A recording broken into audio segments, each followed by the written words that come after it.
Hello, what's up? This is Cotman back again for another detalyadong review. So, real talk na tayo. Real talk time. So, this one is the Nothing Phone 3A. Okay? So, this one, meron na siyang, currently, meron na siyang ngayong tatlong camera, which sa 2A, dalawa lang. Alright? Now, bago tayo mag-start, unahan ko na kayo agad sa price tag niya para hindi na kayo nagtataka. No? Sa base variant, the 8128GB storage, available po siya in black and white colors lang po.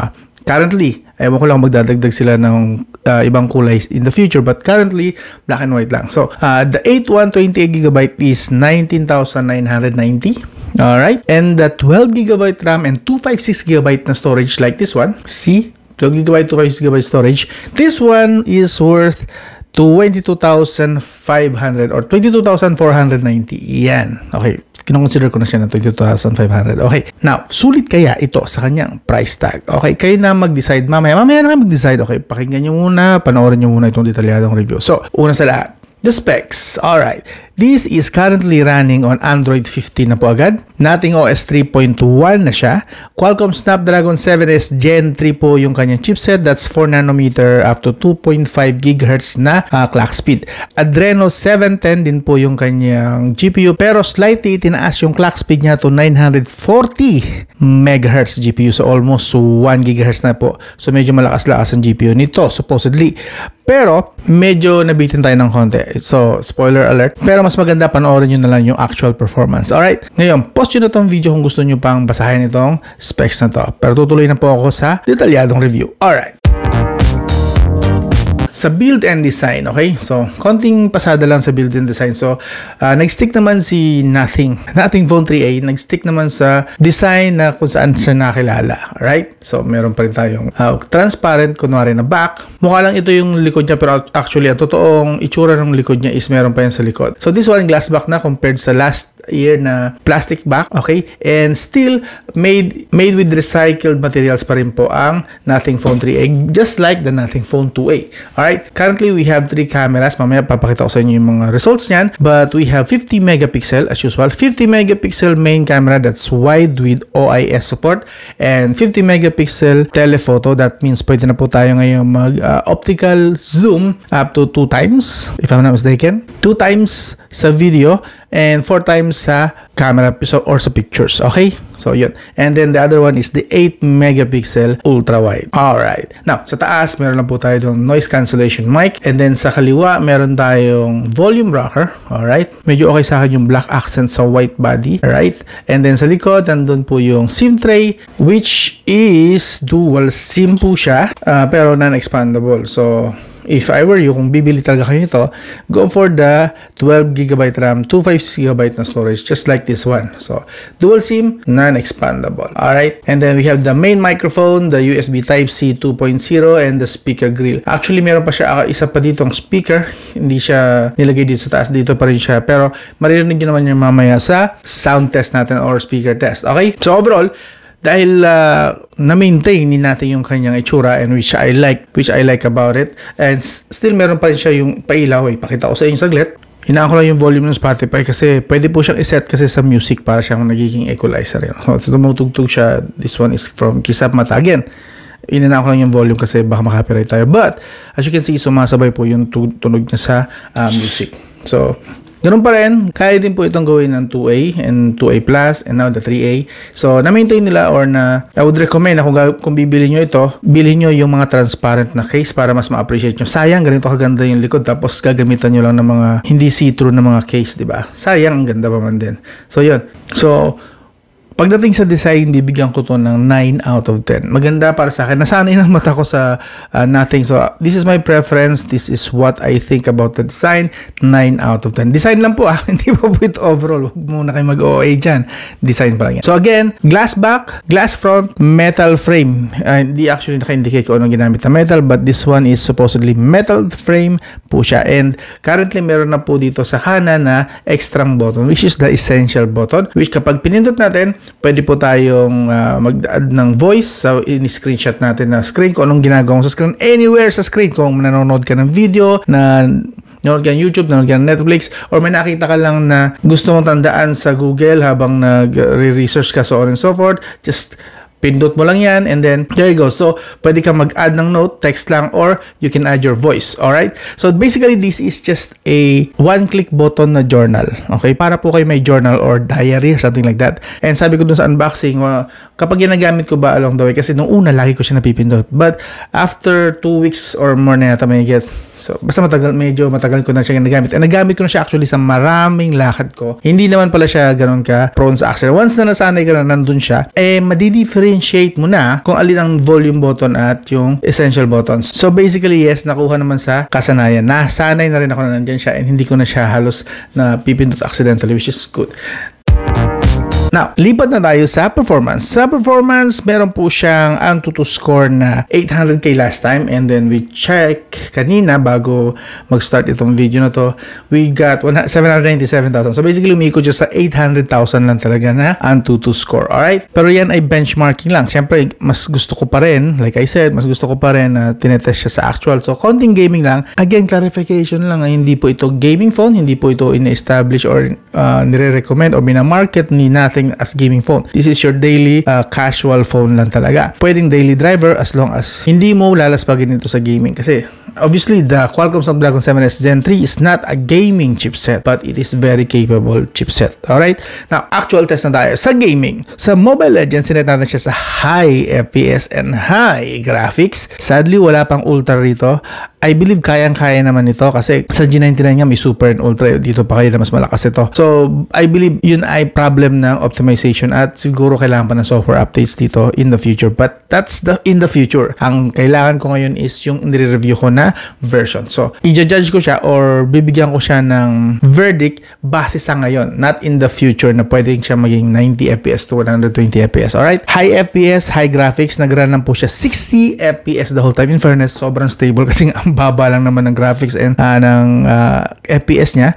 So, 60 FPS, stable siya, hindi siya umaalis doon, which is very good na yun. Wala akong nakita ditong frame drops or anything. And the temperature, 38 degrees Celsius. Now, lipat naman tayo sa PUBG Mobile. Sinet natin siya sa smooth graphics and extreme FPS. Yes, pwede po siya sa extreme FPS. And fortunately, this one, okay. Nag-run po siya ng 85 to 90 FPS. Andun lang siya, stable, hindi po siya nababa. Even if pagsabayin na kayo somewhere sa map, goods, 85 to 90 FPS, solid. Temperature slightly tumaas sa 41 degrees Celsius, pero malayo pa rin po yan sa overheating. That's 41 degrees Celsius pa rin lang. Anyway, lipat tayo sa flash party. Dito, online pa rin naman ito.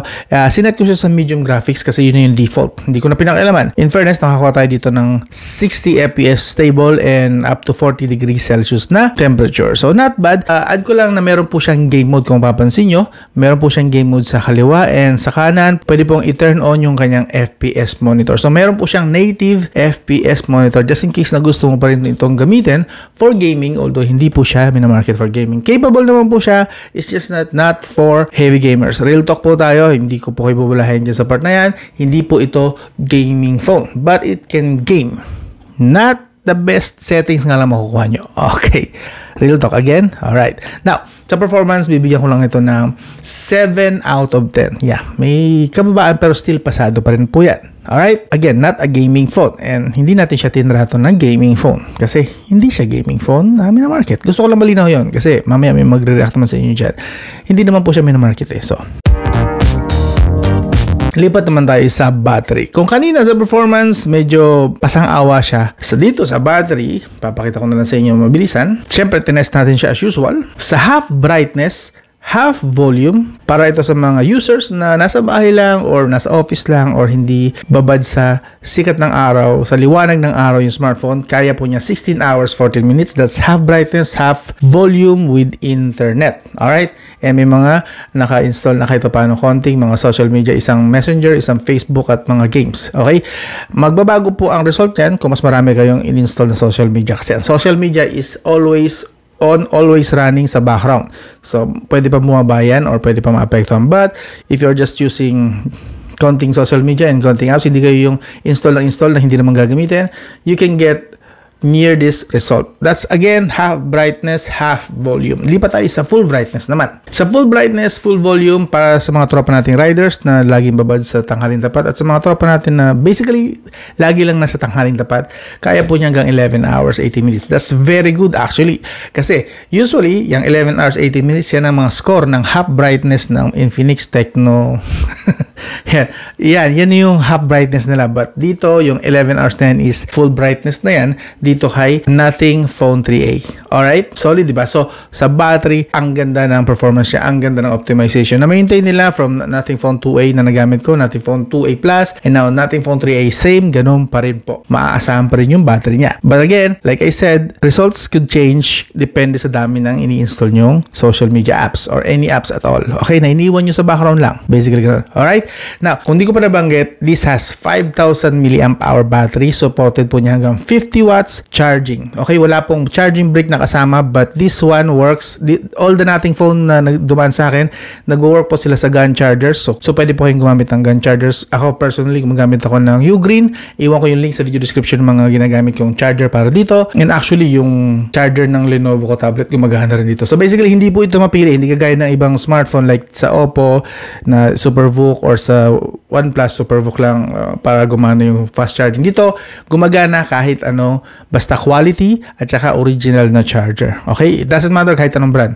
Gumagana po rito. So, friendly po siya sa charger. At namimit naman niya yung 50 watts. Usually, kapag charge nyo po sa from 20% to 100%, ang nakukuha kong result dito is around 50 minutes to 1 hour. Depende po sa dami ng apps na iniwan ko sa background. So, umikot siya kulang-kulang 1 hour basically. That's 20% to 100% in 50 minutes to 1 hour. Understood? So, sa battery, bibigyan ko ito ng 9 out of 10. Ganun kataas naman ang score niya sa battery. Okay? Real talk tayo dyan. And also, wala siyang bypass charging. Okay? Para sa mga nagtatanong, walang bypass charging. Just basically, common battery technology lang nandito, and open natin para makita nyo. May adaptive battery siya, which is para sa akin very helpful dito para mas matagal ang buhay ng battery natin. Battery health, meron tayong smart charging at custom charging. Sa custom charging, you can customize whether you wanna go 70% lang to 90% yung basically pampahaba ng buhay ng battery. But I would recommend na pag bago pa ang smartphone nyo, wag nyo munang i-customize sa ganyan kasi mas maganda i-enjoy nyo muna yung smartphone nyo. Maybe after 6 months to 1 year sa kanyo siguro activate ito. Pero like I said, it would be best na kapag bago lang smartphone nyo, enjoy nyo muna 20 to 100%. Ang iwasan nyo lang is ma-empty kasi talaga masama sa battery ang empty, lalo sa mga lithium batteries. And yes, hindi po siya silicon carbon, basic lithium ion battery po siya. And in fairness, meron siyang charging assistant, no? Yeah. Dami yung feature para sa battery pa lang. Wala ito sa ibang mga smartphone, I believe. Now, like I said, 9 out of 10 sa battery. Lipat naman tayo sa display. So sa display, meron tayong 6.77-inch Full HD Plus, that's 1080p with flexible AMOLED technology. Okay? 120Hz screen refresh rate po yan, and sinet natin siya all this time, simula na mag-start ang review na to. Sinet ko lang siya, hindi ko siya inaalis sa 120Hz maximum refresh rate sa settings. Kung bababa yan, it's not my fault. Yun po ay sa software na or depende sa game or sa app. Baka hindi supported ng app or game yung 60. But like I said, all this time 120Hz screen refresh rate po yan nakaset. And also sa other settings, pakita ko na din sa inyo. Syempre, meron siya adaptive brightness, colors. You can choose alive and standard. Of course, always alive. And color contrast, kayo na po ang mag-setup dyan sa part na yan. Syempre, depende yan sa mata nyo. HDR display, meron po siya on and off. And you can set the apps to display in full screen or not. Pili lang kayo ng apps na gusto nyo ganon ang display. Wait, loading lang siya. Yan. Like, kunwari, itong calculator, gusto nyo naka full screen siya. Kapag ka ino-open, yan. I-on nyo lang yan. So, just in case lang naman na hindi siya nagdi-display in full screen, pwede nyo po siyang i-activate dito. So kung usapang display lang din naman, maganda po ito sa maganda. Okay? Supported din nga po pala nito ang multi-touch na 10 fingers. Sa touch sampling rate, in fairness, mataas po ang kanyang default refresh rate. Touch sampling rate po ito, 250Hz touch sampling rate and 1000Hz input event invoke rate. Alright? Sa fingerprint naman, very good po actually ang kanyang fingerprint. 10 out of 10, never pumalya. It's just not, hindi siya ganong kabilis. Not the fastest, but still, hindi nyo naman siguro pansin yung millisecond na difference sa mga flagship na mga bilis talaga. But still, like I said, maganda po ang kanyang fingerprint dito. I can show you actually. And plus yung ginagawa kong test, very good po yung kanyang fingerprint. Under display, fingerprint. Okay? As for the brightness, medyo natin sa light mode, yun, medyo mahirap makakita ng maayos. Naka auto brightness po tayo, so yun, naka auto. So for some reason I don't think this is around 800 brightness, mga 500 lang to. Mas experience ko, this is around 500 nits lang na brightness. Naka automatic na eh. It should have at least 1000 yung pinaka high brightness mode niya for some reason. Yeah, hindi usable pero not really ganun kalinaw sa tanghaling tapat. See?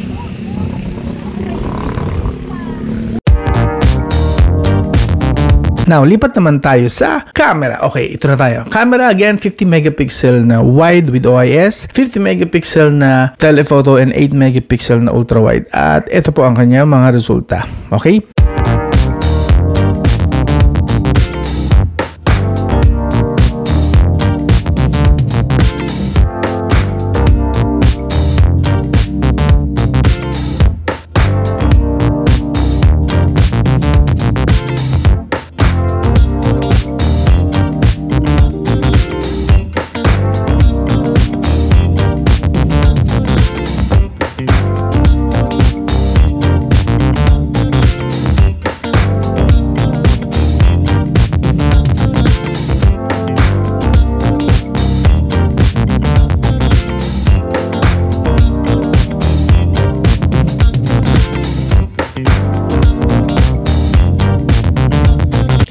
Makita nyo dyan sa screen, nakita nyo naman, very vibrant po, maganda po yung kanyang kuha.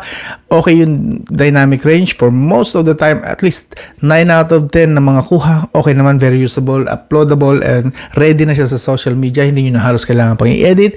Ang ganda, and I'm not saying it's flagship level, but still, I think very good na po ito. And para sa kanyang price tag, that's very much acceptable. Kayo na lang din po mag-decide kung sa tingin nyo maganda ba or hindi. I would recommend na siguro i-set nyo yung video resolution ng YouTube video na to to 4K since naka 4K tayo. Basta kaya ng internet nyo para mas ma-appreciate nyo yung ganda ng quality ng mga pictures na yan. Okay. Now, just in case hindi ko nabanggit, ang front camera niya is 32 megapixel wide. May EIS support, not OIS, okay? EIS support. And yan din po yung kanya. Konti lang kinuha natin sa selfie, pero basically, very good na yan for social media use, okay? So, ito, initial test pa lang po ito. This is the front camera and maximum video recording niya is 1080p at 60 fps. Yes, okay. So, medyo bitin ako doon kasi dun sa Nothing Phone 2a Plus, 4K at 30 na rin yung front. This one, 1080p at 60. So, I don't know, medyo nabitin lang ako. I prefer 4K sana kasi, alam mo na, mas maganda pa rin ang 4K and then pag in-edit mo, saka siya bababa. But anyway, that's preference. Pero, quality-wise, again, don't get me wrong, quality-wise, actually, napaka-honest niya. Hindi niya ako beautify. So, kita yung mga itim-itim ko, imperfections sa balat ko. And I like it.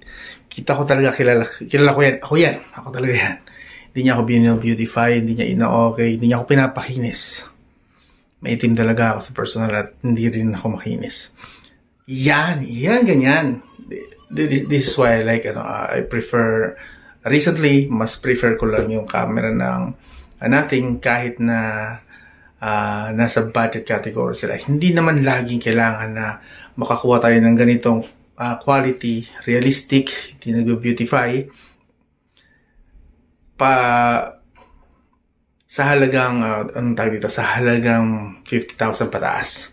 Diba? Okay na okay to. Again, this is just the front camera. Of course, sa rear camera is supported ang 4K at 30 fps.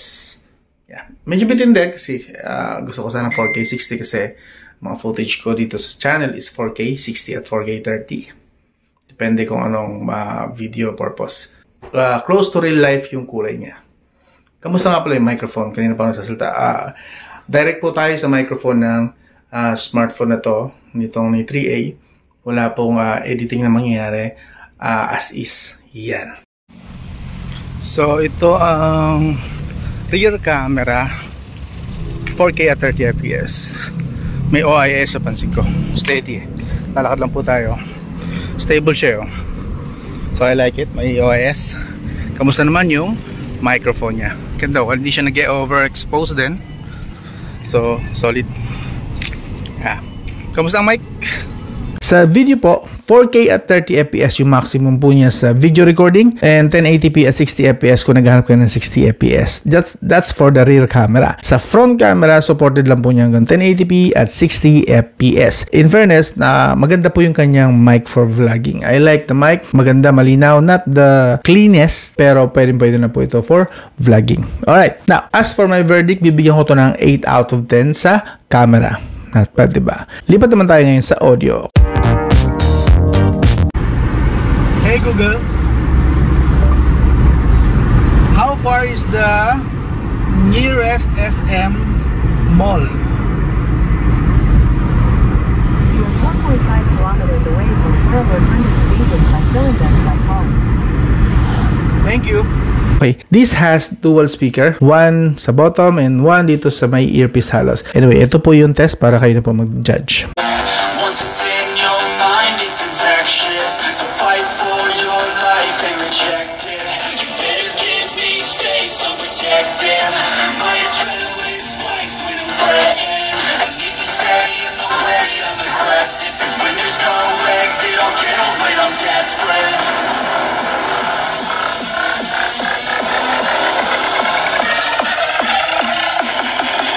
Basically, very good naman po yung kanyang loudness. Meron pong konting hint ng bass which I like, and actually malapit po yung quality ng tunog niya sa iPhone ko at sa Samsung S23, which makes it a little bit, pwede ko na i-consider as malapit na sa flagship level. Maganda po yung kanyang audio. Okay din ang loudness na pwede actually malaki-laking konting room, pwede na. So yeah, okay po ito. Basically sa audio siguro bibigyan ko ito ng 8 out of 10 din. Alright, now lipat naman tayo sa connectivity. Supported po nito ang 4G, LTE, 5G, VoLTE, and VoWiFi or Voice over Wi-Fi.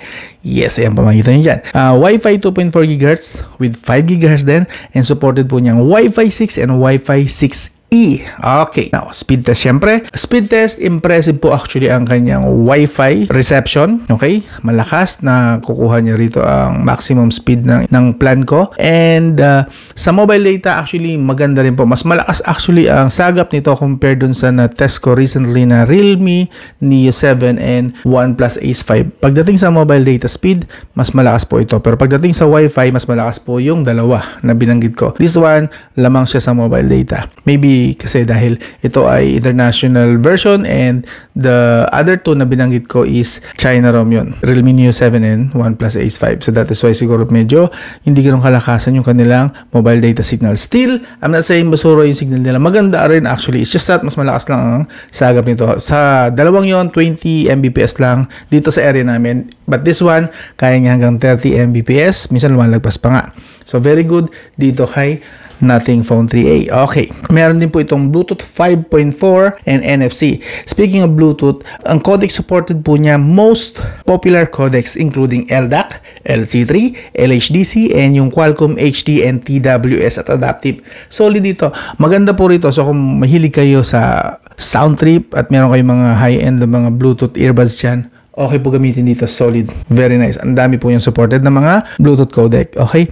GPS accuracy naman para sa mga tropa nating riders na mahilig gumamit ng Gmaps and Waze. Maganda po is nasa 4 to 5 meters po ang accuracy niya. That means average. Okay? Not below, not excellent, just average. So, as you can see dyan, makita nyo naman, ginamit natin sa mga gala ko. Nakarating na ako saan-saan sa Laguna, Batangas, and even papuntang Quezon. Yan po, maganda po. Maaasahan po yung kanyang GPS accuracy. Solid. So, bibigyan ko to sa connectivity. Bibigyan ko ito ng 9 out of 10. Solid. Almost perfect na. So, okay na to. Wala akong masasabi pagdating sa connectivity. Very good. Now, software naman tayo. Meron po siyang AI na native na naka-install sa loob. But, I would mention lang dito sa part na to, sa may essential button nga. Yun nga yung sinasabi ko na pwede na siyang gawing journal. So, pag kinlik nyo, again, anywhere kayo sa inyong screen, nag-game kayo, nanonood kayo, you can just click this, and then, iwan kayo ng note or voice. Pwede. Nasa inyo po yan.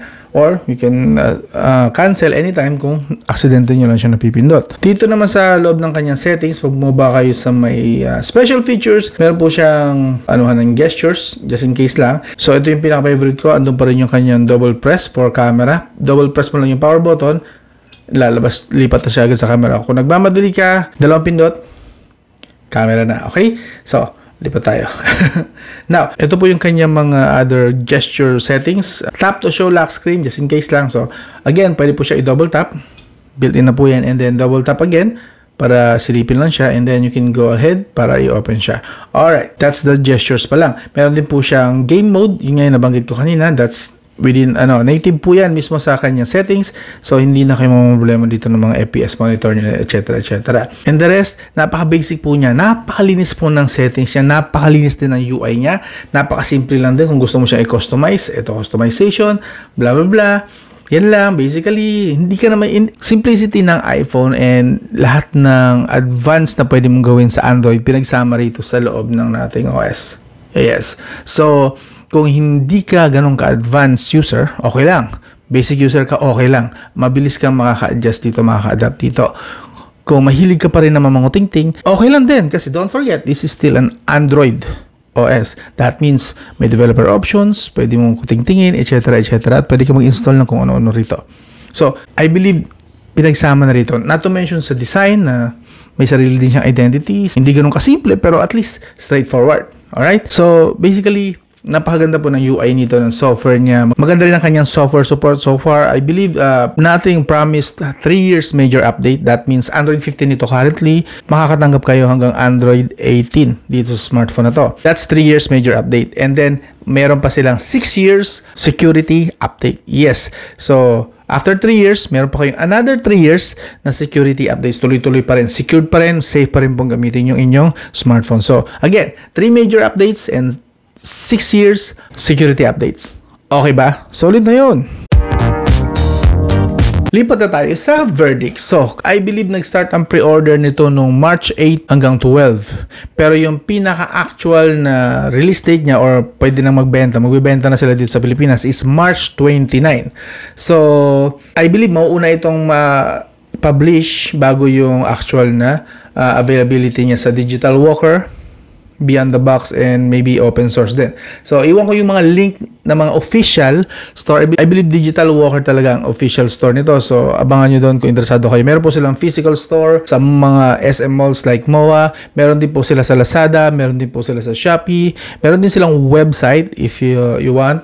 Iwan ko yung mga link nun, lahat ng link na yon para at least hindi kayo mapeke, para original lang mabili nyo. Iwan ko lahat ng link na yun sa video description or maybe ipipin ko sa comment section. Okay? Lipat na tayo sa totoong verdict.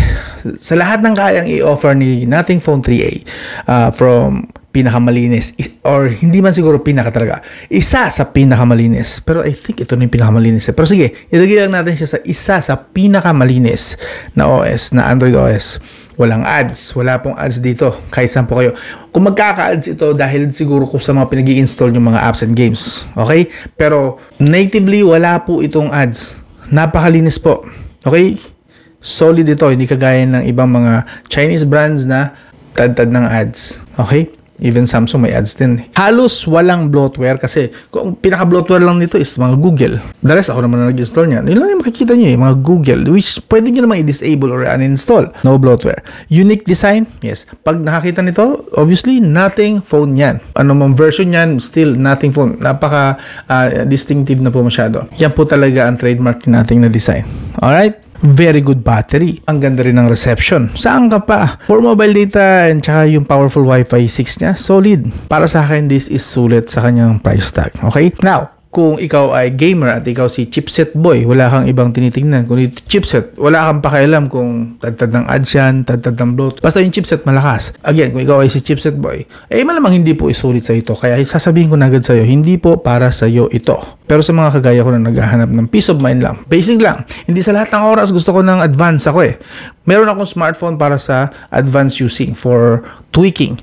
But gusto ko lang yung mabibitbit ko sa bulsa, reliability, malinis gamitin, straightforward, nothing. Dito ko nahanap yung ginahanap ko sa isang Android. Gusto ko yung experience na or linis ng iPhone, pero gusto ko pa rin talaga yung kapag kailangan ko mag-tweak, Android siya. Ito yon, dito ko nahanap yon. Real talk po yan. Yun nga lang, like I said, hindi pa ito optimized for gaming. So may mga games na gusto ko na hindi pa niya nami-meet yung talagang max settings. So turn off dun sa part na yon. And like I said, real talk ito. So I must say, hindi talaga ito for gamers or any gamers na nasa isip nyo mag-game lang. But still, I guess it can game. Nakita nyo naman. Not bad, PUBG Mobile, kaya niya hanggang 90 FPS. But, again, not for gamer and not marketed for gaming din. And of course, sabihin natin na ma-optimize din ito in the future. Pero, ngayon natin nire-review eh. Ngayon, like, kung ikaw ay user, ngayon mo siya gagamitin. Ngayon ka mapiperwisyo kung perwisyo siya. At ngayon ka mag-i-enjoy kung hindi siya perwisyo, kung maganda ang software niya. So, ang review na to is ngayon. Not in the future na kung kailan optimize na siya. So, ngayon is, yun nga, bitin siya sa gaming performance. Yun, real talk yun, di ba? So, para kanino ito? Mga casual user, light user, straightforward user, non-advanced user, para sa inyo to. Pero sa mga gamers, chipset boy, chipset fanboy, at mga may brand na favorite talaga, like Xiaomi fanboy, Infinix fanboy, Tecno fanboy. Hindi to para sa inyo. Okay lang yun. Hindi naman po lahat ng smartphone is dinesign na kayo ang nasa isip. May mga smartphone na dinesign para sa iba. Okay? May ibang mga tao kasi na iba ang gusto simple lang. Ito yung kanila. Hindi ito para sa inyo. Okay lang po yun. Wala pong masama doon. Alright? So, yan. Again, verdict, may mga negative, pero yung mga negative na yun, para sa akin, hindi naman ako apektado talaga directly. So, para sa akin, sulit ito. Okay? So, kung nagustuhan nyo yung ganitong review, I hope consider nyo pa rin mag-subscribe at saka sana mag-iwan na lang din po kayo ng isang like kung okay sa inyo yung mga ganito real talk, detalyadong review. Boring, I know, boring. Hindi tayo nagpapatawa dito kasi ayoko namang nagjo-joke ako kasi tapos hindi nyo na ako siseryosohin kasi baka akala nyo totoo na yung sinasabi ko about the product, ninadaan ko sa joke tapos isipin nyo, hindi totoo na maganda yan kasi gino-joke nyo alam ko di magpatawa. Kaya that is why siniseryoso natin yung reviews kasi gusto ko seryosohin nyo yung mga result na pinapakita ko sa inyo at yung mga observation na nakikita natin dito sa mga smartphone na nire-review natin. Alright? So, I hope isang like lang para ma-continue at ma-maintain natin ito ganitong style ng pagre-review. Okay? So, hanggang doon lang. This is Rain Manguera and this is still the Hotman channel. This is the Nothing Phone 3A. I'll talk to you again soon.